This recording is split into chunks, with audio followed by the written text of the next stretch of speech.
akavuga ati abakoze ibyaha bazarimbuka, bati haleluya, abandi bati amena. Inshuti yanjye, ntabwo bikwiye kutugumya kuyoba. Mu by'ukuri ijambo rimwe rirakoreshwa neza, ngo ariko wowe ujye wubaha Imana uvuge ibikwiriye. Niki twakora kugira ngo tuvuge ibikwiriye ku Mana? Niki twakora kugira ngo Imana itwishimire? Niki twakora, niki twakebuza abantu kugira ngo ibi bintu biveho, bakore ibyo Imana yishimiye? Kristo rero, mwebwe tubana ku ijambo ry'Imana, mbanje kubasuhuza mbifuriza amahoro y'Imana. Ndagira ngo dusobanukirwe ijambo rivuga ngo haleluya, baryikiriza bavuga ngo amen, ariko ugasanga iri jambo ririmo rirakoreshwa mu buryo butari bwo, ugasanga ku Mana turimo turagaragaraho n'umugayo kandi bitari bikwiye. Ndabanza mbasobanurira iby'iri jambo, ubundi turebe uko turikoresha, turebe n'icyo twakosora kuri iri jambo haleluya n'inyikirizo yaryo ivuga amen. Ubundi iri jambo haleluya ryo ryonyine rigizwe ibice bibiri. Ijambo rya mbere rivuga halelu. Iri jambo risobanura gushima. Irya kabiri riryuzuza kugira ngo ryitwe haleluya, urumva hari ya, haleluya. Iyi ya isobanura Imana. Iyo urebye neza mu bisobanuro by'iri jambo ni uko risobanura, bityo rero iri jambo warivuga mu bisobanuro byaryo byose uko risobanura, bishaka kuvuga ko haleluya bivuga shima Imana, cyangwa se Imana ishimwe. Ngiryo ijambo haleluya icyo risobanura, naho rikoreshwa hariho. Iri jambo ryabonetse bwa mbere muri Bibiliya, mu gitabo cya Zaburi, aho ryakoreshwaga cyane. Muri iki gihe usanga bavuga ubutumwa batazi cyane cyangwa se ngo basobanukirwe naho iri jambo rikwiye kuvugwa cyangwa se ngo rikoreshwe. Muri Bibiliya iyo dusuzumye ngo iri zina rikoreshwa, usanga abo mu gihe cya mbere cy'Abaheburayo barivugaga bahinda umushyitsi, kuko iri jambo ririmo izina Imana. Abaheburayo batinyaga cyane gupfa kuvuga ijambo Imana uko biboneye. Ubwo niwo muco wabo, niko byari bimeze, kuko bari bafite kubaha Imana cyane kandi bakabigenderaho cyane. Barabyitonderaga rero, ntabwo bapfaga kubivuga aho biboneye hose. Aho bidakwiye barabyitonderaga ku buryo bigengeseraga, kuko bubahaga Imana. Iri jambo Imana bararyubahaga cyane. Ariko kuri kino gihe ntabwo ariko bimeze. Abantu bararivuga batabanje kuritekerezaho, ahubwo biragaragara ko barigize ikindi kintu gishobora kuba kibafasha mu ivugabutumwa, kugira ngo byumvikane cyangwa se barebe ko abo barimo baravugisha babakurikiye. Uzabigenzure neza. Njyewe nabivuga ko uburyo rikoreshwa nabi, ko ryabaye akabyiniriro mu ijambo ry'Imana. Birababaje cyane, kuko turarivuga ariko ntabwo turivuga ahantu rikwiriye kuvugwa, ntabwo turyikiriza ahantu rikwiye ko turyikiriza. Ari abavugabutumwa, ari abigisha n'abandi mu bitaramo hirya no hino, iri jambo rirakoreshwa cyane, ariko ugasanga ririmo rirakoreshwa uko ridakwiye. ntabwo navuga ko ahantu hose barikoresha bidakwiye, ariko akenshi byivangamo bigakoreshwa aho bidakwiye ni henshi cyane. Burya Satani ntabwo abura aho adutegera, n'iri jambo yaridutegeraho. Hari henshi aza akatusobereza ijambo kugira ngo ryumvikane, ariko ku Mana dufite umugayo. Bakristo rero mugenzure neza kugira ngo tutagirwaho umugayo n'Imana, kandi twari mu nzira ikwiriye kugabura iby'Imana. Abantu rero basigaye barikoresha akenshi kugira ngo berekane cyangwa se ngo avuge,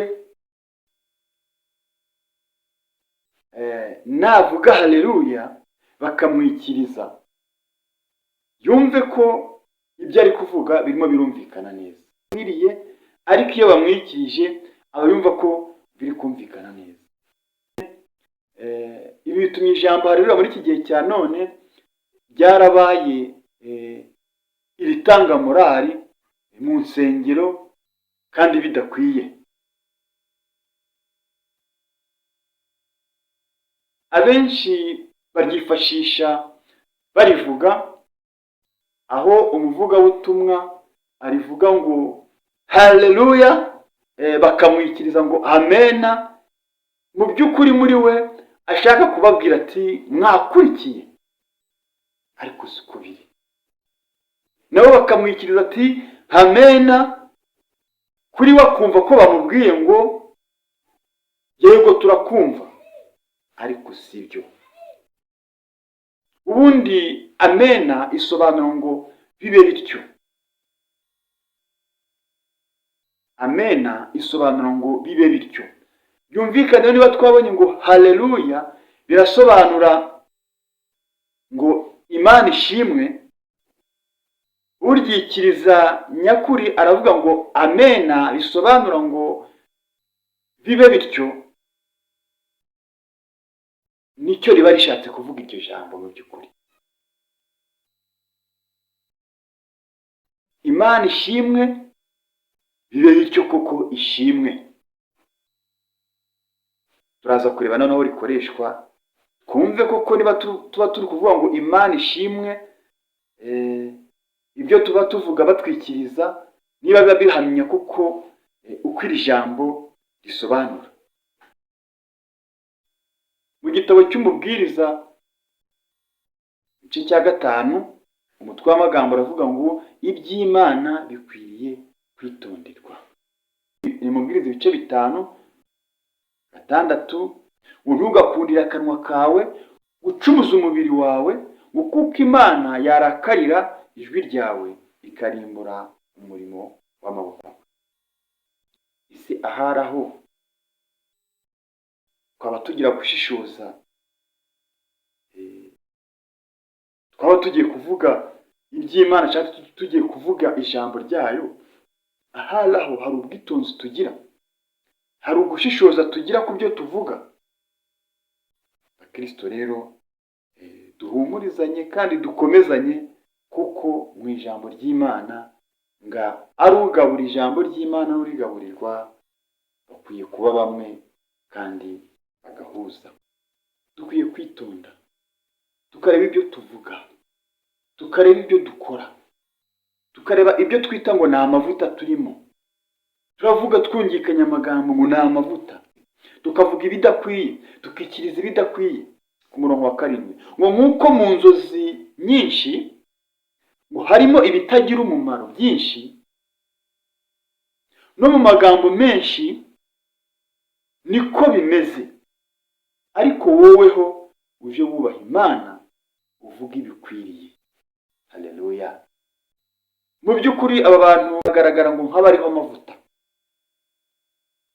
ku buryo nuje abwiriza mu magambo atuje, akenshi abakristo kubera akamenyero bagize bataha bavuga ngo uno munsi ntabwo twaryohewe n'ijambo ry'Imana, ntabwo umwuka wera waje. Ariko si byo.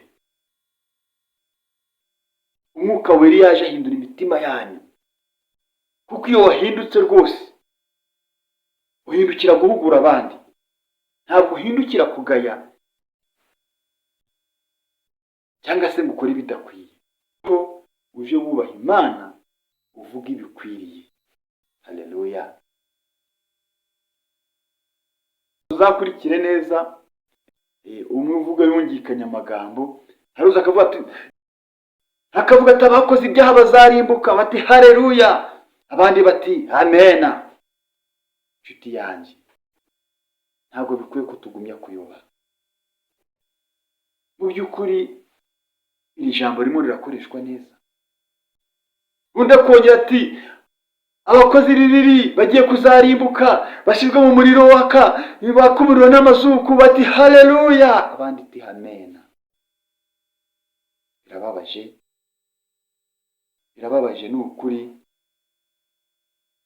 kuba dukoresha amagambo dushaka kumvikanisha ibyo tuvuga, ariko bihabanye n'ijambo ry'Imana.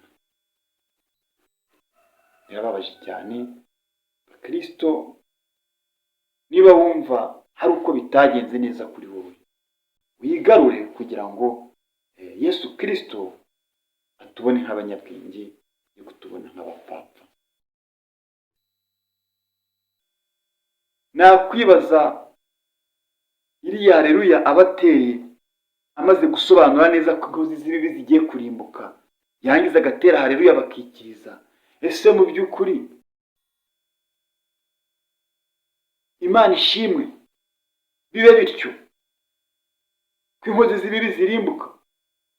Nanga turimo turigisha ko izo nkozi z'ibibi zihindukira, Imana ikatubabarira, Imana ikatugarura mu murimo wayo. Ntabwo turimo turacaho iteka ko abanyabyaha barimbuka. Ayo ni amagambo Imana ubwayo izivugira igihe imbabazi zayo zizaba zirangiye, niyo ifite ububasha bwo kuvuga ibyo.